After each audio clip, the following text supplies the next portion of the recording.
Hello everyone, welcome to GS education classes. My name is Geeta. उम्मीद करती हूँ कि आप सब लोग जो है बहुत ही बढ़िया होंगे और अपनी तैयारी जो है एक सही स्ट्रैटेजी के साथ कर रहे होंगे, क्योंकि टाइम बहुत कम है। बिहार शिक्षक भर्ती फेज़ 2 का जो रजिस्ट्रेशन है वो आप लोगों का जो है स्टार्ट हो चुका है 5 नवंबर से ही, ठीक है। बट इसके साथ ही बहुत सारे कैंडिडेट, देखिए मैं सभी कैंडिडेट की बात नहीं कर रही, लेकिन बहुत सारे ऐसे कैंडिडेट हैं जिनको बहुत सारी चीज़ों में जो है डाउट है, बहुत सारी चीज़ें उनको क्लियर नहीं है और कुछ बदलाव भी हुए हैं। लाइक एग्जाम के पैटर्न में सबसे बड़ा बदलाव देखने को मिला, जो आपका लैंग्वेज 100 मार्क्स की होती थी वो लैंग्वेज जो है पूरा का पूरा हटा दिया गया है। मतलब कि अब ऐसा नहीं कि हटा दिया गया है, अब होगा, लेकिन कितने मार्क्स का होगा, कौन से लैंग्वेज को कितने मार्क्स में डिवाइड किया गया है, उस पर हम जो है बात करेंगे। प्रश्नों की संख्या घटी है या बढ़ी वो देखेंगे।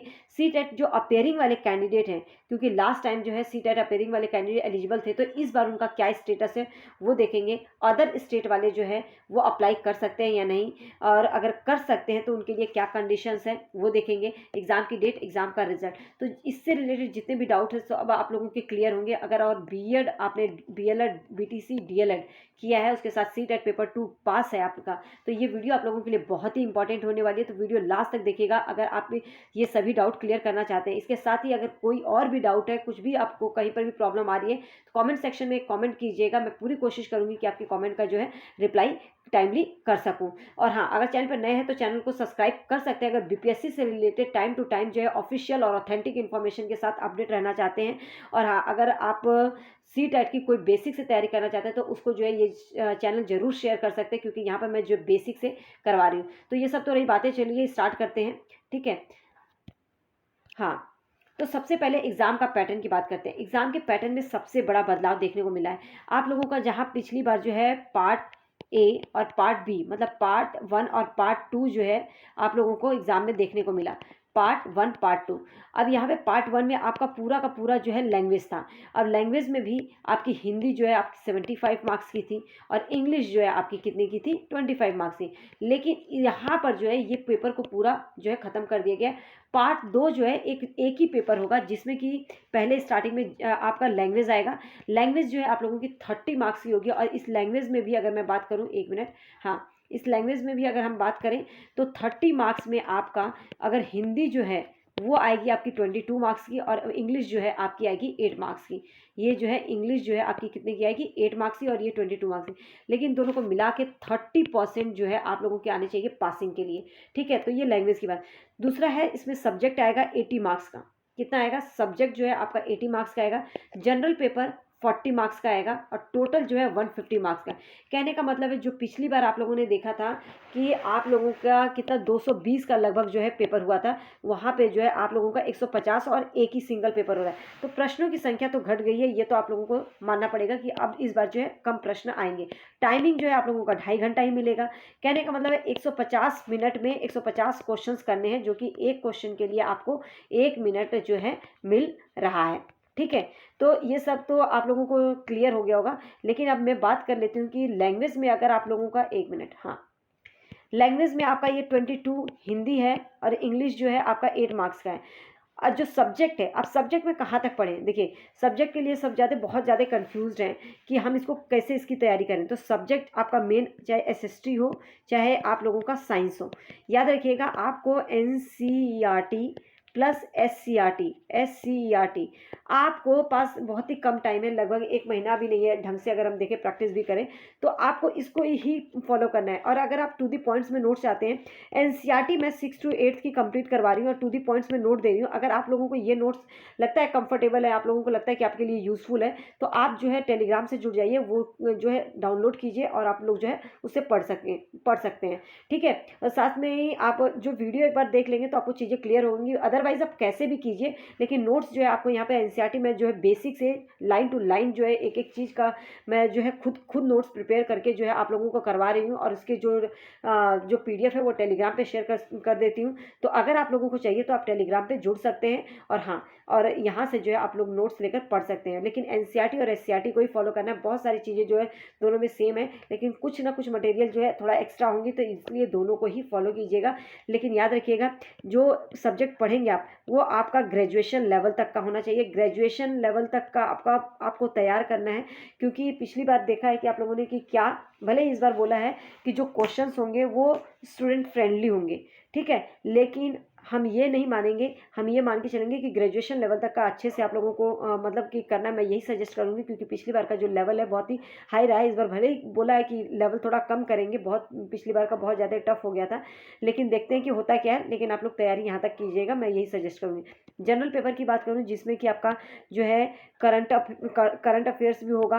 अब इसमें जो है बिहार जीके भी होगा, ठीक है, बिहार जीके होगा, और इसी के साथ जो है आपका नॉर्मल जीएस जो वाला पोर्शन होता है वो भी आएगा। तो आपको जो है पूरा मिला जुला के इसको अच्छे से तैयार करना है। ये पूरा पेपर जो है 150 मार्क्स का होगा, ठीक है। ये सबसे बड़ा बदलाव हुआ है। अगर अब हम बात कर लेते हैं सबसे बड़ी बात जो कैंडिडेट कंफ्यूज है, एक तो नेगेटिव मार्किंग।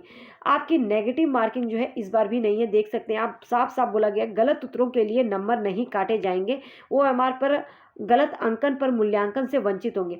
अगर आप लोगों ने, क्योंकि 4 ऑप्शन होता है, 4 ऑप्शन में अगर एक भी मतलब ऐसे डॉट लग गया और एक फिल कर दिया तो ये आपका जो है गलत माना जाएगा। याद रखिएगा नेगेटिव मार्किंग जो है मार्किंग नहीं है। आप इसके जो है मतलब बच गए, मतलब 150 क्वेश्चन तो 150 आप जरूर अटेंड कीजिएगा। अपेयरिंग वाले विद्यार्थियों को मौका नहीं, आवेदन की अंतिम तिथि 25 नवंबर तक जारी परिणाम ही होगा मान्य।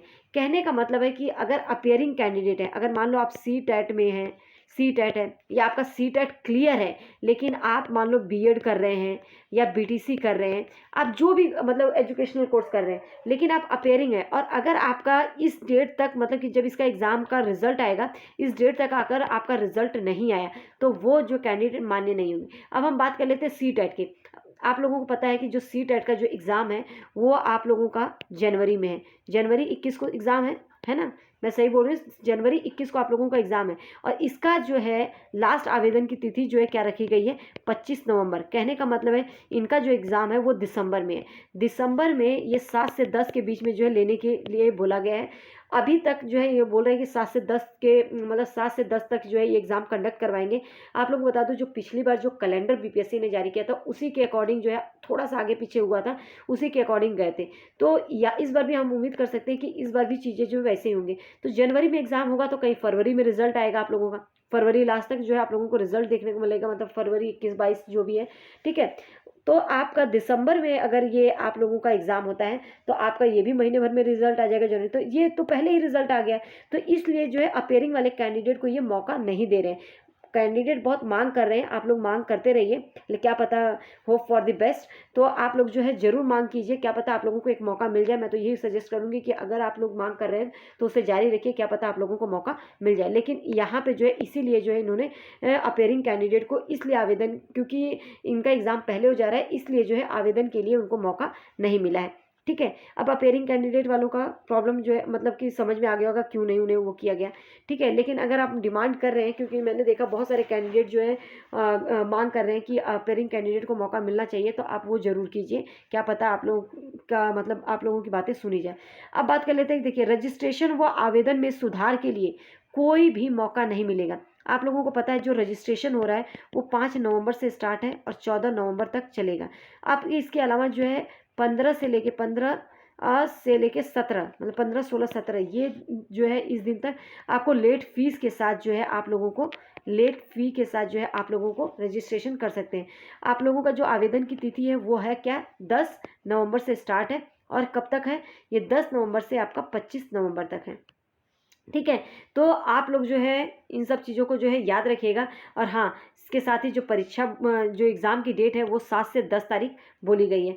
अब ज़्यादा आवेदन प्राप्त होने पर जेंडर के आधार पर 2 पाली में श्रेणीवार होगी। लिखित परीक्षा दिव्यांग को गृह जिला, मतलब जो दिव्यांग है, जो हैंडीकैप बच्चे हैं, दिव्यांग है, उनको जो है उनका जो गृह जिला सेंटर है वहीं पर जो है उनको सेंटर मिलेगा। अब यहाँ पे बात करते हैं कि अगर जो ज़्यादा आवेदन प्राप्त हो जाता है तो जेंडर के आधार पर, मतलब कि पुरुष का हो सकता है मॉर्निंग और महिलाओं का जो है इवनिंग में करवाएं। अब देखते हैं कि होता क्या है, ये सब चीज़ें जो है समय के साथ धीरे धीरे जो है क्लियर होती जाएंगी, क्योंकि देखा था आपने लास्ट टाइम जो है समय समय के साथ जो है चीज़ें पता चलती रही। तो ये उम्मीद करके चलते हैं कि चीज़ें पता होती मतलब पता चलती जाएंगी आपको। पहले अभी रजिस्ट्रेशन करना है, फॉर्म फिल करना है, तो आपका फोकस जो है उस पर होना चाहिए। बाकी जो भी चेंज होगा, जो भी आप लोगों का डाउट होगा वो मैं क्लियर करती रहूँगी, जो भी अपडेट होगा वो देती रहूँगी। ठीक है, तो बस जुड़े रहिए, सपोर्ट करते रहिए। अगर आपको ऑथेंटिक इन्फॉर्मेशन चाहिए, वैसे अदरवाइज कहीं से भी मिले, बस आप लोग जो है उस न्यूज़ के अकॉर्डिंग ही, मतलब कि जो जहाँ से भी मिले, मतलब वो ऑथेंटिक होना चाहिए। मेरे कहने का मतलब बस ये है। ठीक है, अब हम बात कर लेते हैं बीएलएड और डीएलएड कैंडिडेट का क्या है। तो आप लोगों को बता दूं, जो बीएलएड वाले कैंडिडेट हैं और डीएलएड कैंडिडेट, अगर बीएड की बात करूं, अगर आपने ग्रेजुएशन में 50% मार्क्स है आपके, ठीक है, प्लस आपने बीएड किया है, तो ये तो आप 6 to 8 के लिए जो है एलिजिबल हैं। लेकिन जो डीएलएड वाले कैंडिडेट हैं, ये भी ग्रेजुएशन में जो है इनके मार्क्स होने चाहिए। सॉरी, जो डीएलएड करते हैं, कई जगहों पे इसी का नाम जो है अलग अलग है, डीएलएड, उसी को बीटीसी बोला जाता है। जो बीएलएड है, पहले बीएलएड का सुन लीजिए, बीएलएड, ठीक है, बीएलएड वाले जो कैंडिडेट हैं, इनका 12th में जो है 50% मार्क्स होना चाहिए, प्लस इनका जो है बीएलएड होना चाहिए। क्या होना चाहिए? बीएलएड। 12th में 50% मार्क्स प्लस बीएलएड। बीएलएड आप लोगों को पता है 4 वर्ष का होता है, तो 4 वर्ष का ये चलेगा। और जो अगर हम डीएलएड की बात करें, तो ये भी जो है आप लोगों का ग्रेजुएशन होना चाहिए।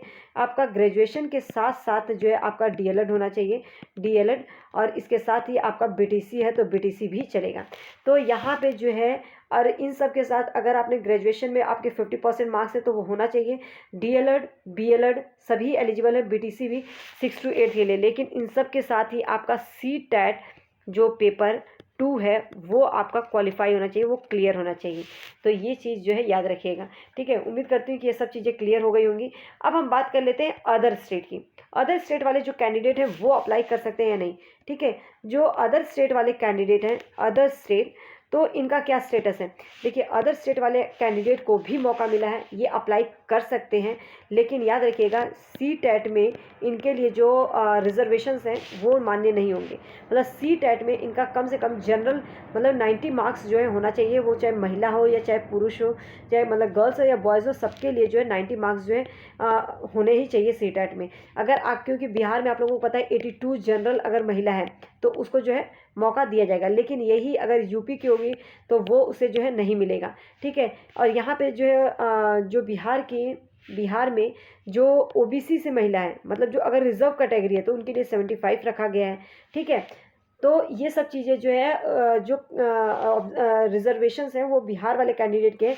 बाकी अगर अदर स्टेट के कैंडिडेट्स हैं तो उनको याद रखना है कि सीटेट में आपका 90 मार्क्स है तो आप सेफ जोन में हैं। अदरवाइज़ आपके लिए जो है फ़ायदा नहीं होगा, क्योंकि आपको कोई भी रिजर्वेशन नहीं मिलने वाला है, चाहे ईडब्ल्यूएस हो, चाहे ओबीसी हो, एससी एसटी कुछ भी हो, आपके 90 मार्क्स जो है होना ही चाहिए। तो उम्मीद करती हूँ सभी डाउट क्लियर हो गए होंगे। इसके अलावा अगर कुछ चीज़ें हैं आप लोगों को नहीं समझ में आई है तो आप कमेंट करके पूछ सकते हैं। और वीडियो कैसी लगी, वीडियो अगर पसंद आई हो, लगता है इन्फॉर्मेटिव है, तो please hit like button and लोगों को जरूर शेयर कीजिए ताकि और लोगों के भी डाउट्स क्लियर हो सकें। All the best.